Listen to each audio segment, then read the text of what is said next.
Once upon a time, in a bright and busy village, there lived a humble couple named Amina and Baako. Their home, though small and simple, was filled with warmth and love. Amina was known for her gentle beauty and a kind smile that could brighten anyone's day. Baako, with his strong frame and caring nature, was admired by many. Together, they were blessed with 4 beautiful daughters, each one a sparkling gem in their modest life. Despite their happiness, Amina and Baako struggled with poverty. Baako worked tirelessly on other people's farms, earning just enough to feed his family. Amina, too, contributed by fetching water, washing clothes for others, and selling goods in the market.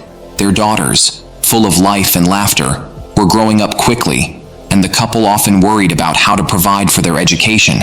Books, pencils, and school fees were constant concerns, and many times, the girls had to return home early from school because they couldn't pay the fees. Yet, despite these hardships, their home was a sanctuary of joy. The sound of little feet running around and the laughter that filled the air made their hearts swell with love. Amina and Baako never lost hope. Every night under the twinkling stars, they would sit outside their small house, hold hands, and dream of a better future for their beloved daughters. One sunny morning, Baako felt a heavy weight in his heart.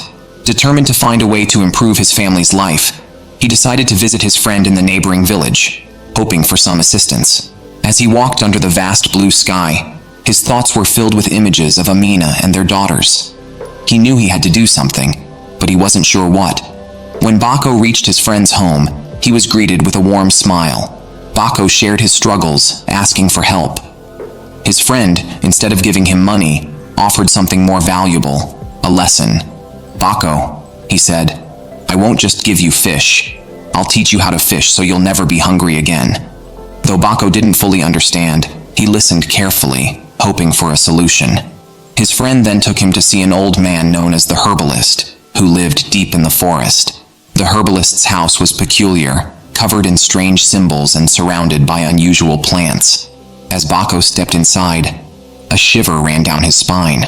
The air was thick with the scent of herbs and something else he couldn't quite place. The herbalist, with twinkling eyes, listened to Baako's story. "I can help you become very rich," the herbalist said, "but it comes at a price." Baako, eager to know more, asked what he needed to do. The herbalist looked at him seriously and said, "You must use your children in the ritual. They won't die, but they will suffer." Baako was horrified. The thought of harming his children was unbearable. "I can't do that," he protested. "I want money to make my children's lives better, not to harm them." But the herbalist's next words sent a chill through him. "Now that your eyes have seen and your ears have heard, if you walk away, you won't make it home." Feeling trapped and desperate, Baako reluctantly agreed, hoping that somehow things wouldn't be as bad as they seemed. The herbalist gave him a small pouch of black powder and instructed him to mix it into his daughter's food. As Baako walked home, the weight of his decision felt heavier than any burden he had ever carried. When Baako returned from the herbalist, he was quiet and withdrawn. With a heavy heart, he followed the herbalist's instructions, mixing a small amount of the black powder into his daughter's food. He prayed fervently that it wouldn't harm them and that everything would be all right. The next day, a strange and ominous wind swept through the village, rattling doors and shaking trees. Everyone talked about the unusual wind, but for Baako's family, it brought something far worse. Their eldest daughter, known for her bright smile, suddenly lost her sight. She cried out, saying that everything had gone dark. Baako's heart shattered into 1,000 pieces. Though he wanted to believe it was just a strange coincidence, deep down, he knew it was because of the black powder. The villagers whispered about the wind and the sudden blindness of Baako's daughter, but no one dared to confront him directly. Then, on a day that felt eerily quiet, a mysterious man dressed entirely in black arrived at the village. He carried a large, heavy sack and walked directly to Baako's house. Without a word, the man handed the sack to Baako and Amina, instructing them not to open it until he had left. Curious and hopeful, they waited until the man was out of sight before opening the sack. To their astonishment, it was filled with shiny golden coins.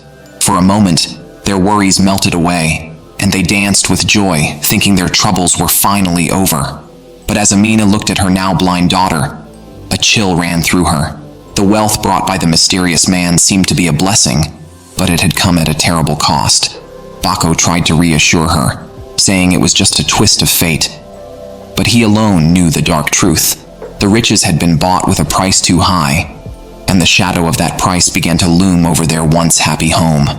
With the newfound wealth, Bako and Amina's lives changed dramatically. They bought large farms and became the most successful merchants in the market. Their home, once small and humble, transformed into a grand mansion, and their daughters were dressed in the finest clothes, enjoying the luxuries that came with their new status. The villagers began to refer to their daughters as princesses because of their wealth and elegance. However, despite the riches, a deep sadness lingered in their home. Their eldest daughter remained blind, and Amina often begged Bako to use some of the money to seek help from a healer. But Bako, weighed down by guilt and fear, always refused. "It's her destiny," he would say, his heart heavy with the burden of his decisions. 2 years passed, and while the family's wealth grew, so did the shadow over their hearts. The herbalist summoned Bako once again, and this time the demand was even greater. The next sacrifice had to be their second daughter. Bako's heart sank, but the herbalist's warning echoed in his mind. If he refused, he would lose everything and go mad. Reluctantly, Bako agreed, and once again, he mixed the black powder into his daughter's food. The next morning, their second daughter lost her ability to speak and hear. The family was devastated, and Amina cried for her child. But Bako repeated the same words, "It's her destiny." A few days later, the mysterious man in black returned, leaving another sack of gold at their door. Bako and Amina were rich once more, but the price they had paid weighed heavily on their hearts. Amina began to grow suspicious of Bako's actions, but she remained silent, unsure of what to believe. As time passed, the pattern repeated itself. A visit to the herbalist, a new affliction for another daughter, and a visit from the man in black with his cursed gifts. With each cycle, the family's wealth grew, but so did the silence and sadness in their home. Laughter became rare, and smiles were strained, as if they were trying to remember how they used to curve. Amina watched her daughters, once full of mischief and joy, now move through their days with a quiet heaviness. She noticed how Bako's once bright eyes had grown darker with each secret he kept buried, each deal he struck in the shadows. She knew something was terribly wrong, but she couldn't understand why their daughters were suffering while they had so much wealth. One day, Amina decided to follow Bako as he left their home. Hiding behind trees and bushes, she watched as he made his way to the herbalist's hut. From a distance, she listened carefully as Bako and the herbalist spoke in low voices. Her heart pounded as she overheard the terrible truth.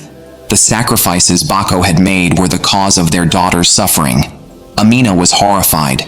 The man she loved, the father of her children, had done something unspeakable. She felt a mix of anger, sadness, and fear. She wanted to run away and tell everyone, but she was too scared.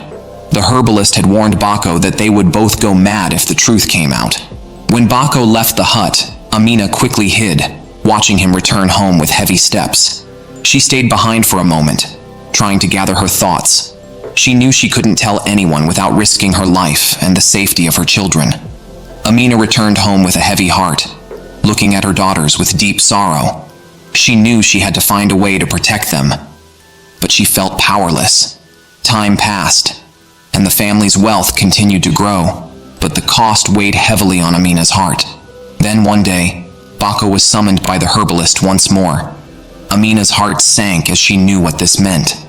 At the herbalist's hut, Bako was told that it was time for the final sacrifice, his youngest daughter. The herbalist warned that if Bako refused, all the wealth they had gained would disappear, and they would be left with nothing. Bako felt his heart shatter. His youngest daughter was his pride and joy. She was the light of his life, the one who had kept his spirits up even during the darkest times. The thought of harming her was unbearable, but the fear of losing everything was too great. Reluctantly, Bako agreed to the final sacrifice, knowing that he was sealing his family's fate. That evening, He mixed the black powder into his youngest daughter's food, his hands shaking as he did so. Amina watched him, her eyes filled with tears, knowing that this was the end. The next morning, their youngest daughter fell into a deep, unbreakable sleep. No one could wake her, and Amina's cries filled the house. Bako tried to comfort her, but his own heart was too heavy with guilt. As the days passed, the family received one final visit from the man in black, who left a massive sack of gold at their door. But this time, the wealth brought no joy. Their home, once filled with laughter and love, was now a place of silence and sorrow. The wealth that had once seemed like a blessing now felt like a curse, and Bako and Amina were left to live with the consequences of their actions.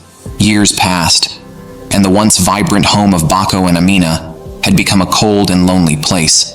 The wealth that had once brought them joy now weighed on them like a heavy burden.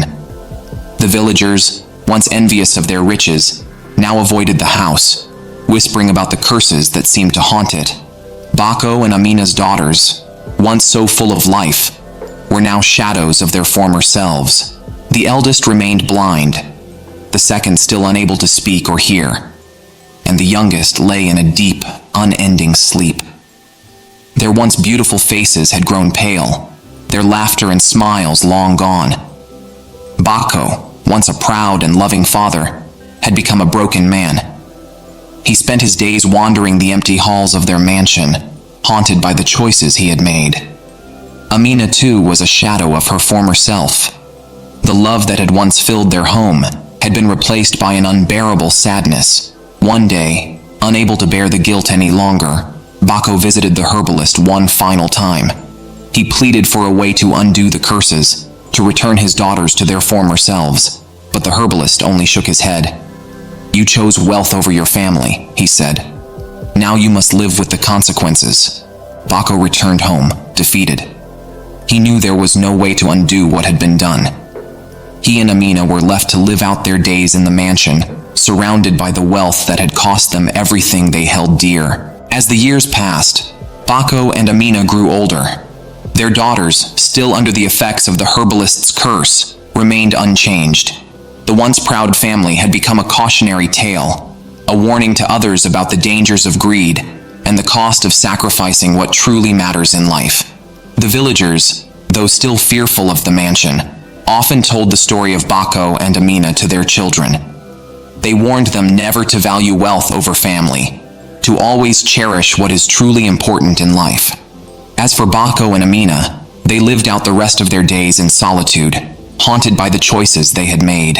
The mansion, once filled with laughter and love, had become a place of sorrow and regret.